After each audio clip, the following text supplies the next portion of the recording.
Аз съм канибала от Ростов, Андрей Чикатило, най-бруталният сериен убиец в историята на човечеството.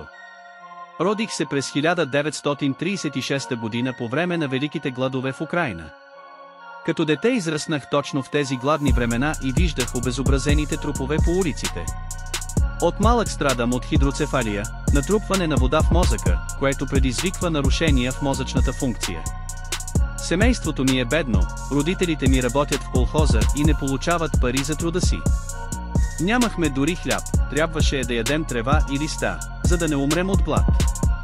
Имам по-голям брат, Степан, който беше изяден от гладни съседи. Майката ми беше жестока с мен, често ме биеше. Децата в училище ме тормозеха, понеже бях несръчен и самотен. Започнах да трупам гняв и ярост в себе си.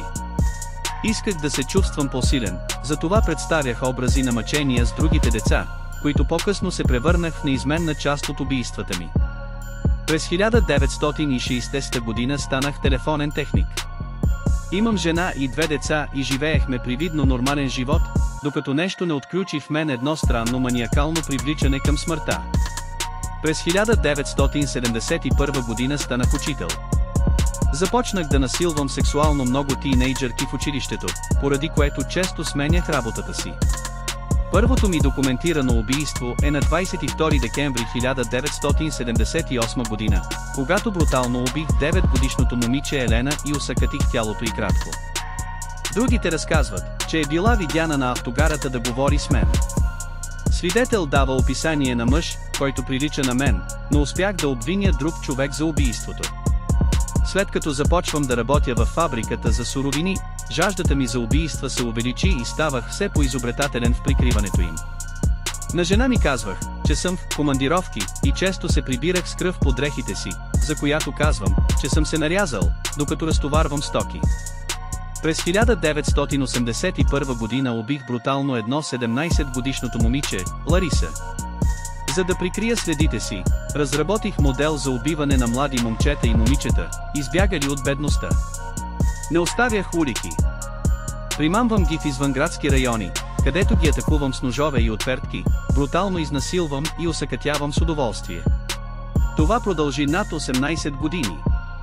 Понякога изяждах части от жертвите си, като например ме привличаха половите им органи. Вярвам, че очните ябълки се използват за запазване на отпечатъка на лицето ми след смъртта, затова ги отстранявам. През 1984 година бях арестуван, след случайни минувачи видяха да се държа подозрително на автогара. Но обвиненията в убийства са свалени, защото кръвната ми група не е АБ. В генетиката се наричам несекретор, човек, чиято кръвна група се различава между червените кръвни клетки и секретиращите клетки. На 20 ноември 1990 година ме арестуваха отново. В началото отказах да призная убийствата, но по-късно психиатър ме предразположи и разказах подробности за всичките си убийства и дори заведох полицията до мястото на неоткритите тела. На 14 април 1992 година бях изправен пред съда. По време на процеса ме държаха в желязна клетка, предназначена да бъда на страна от роднините на многобройните ми жертви.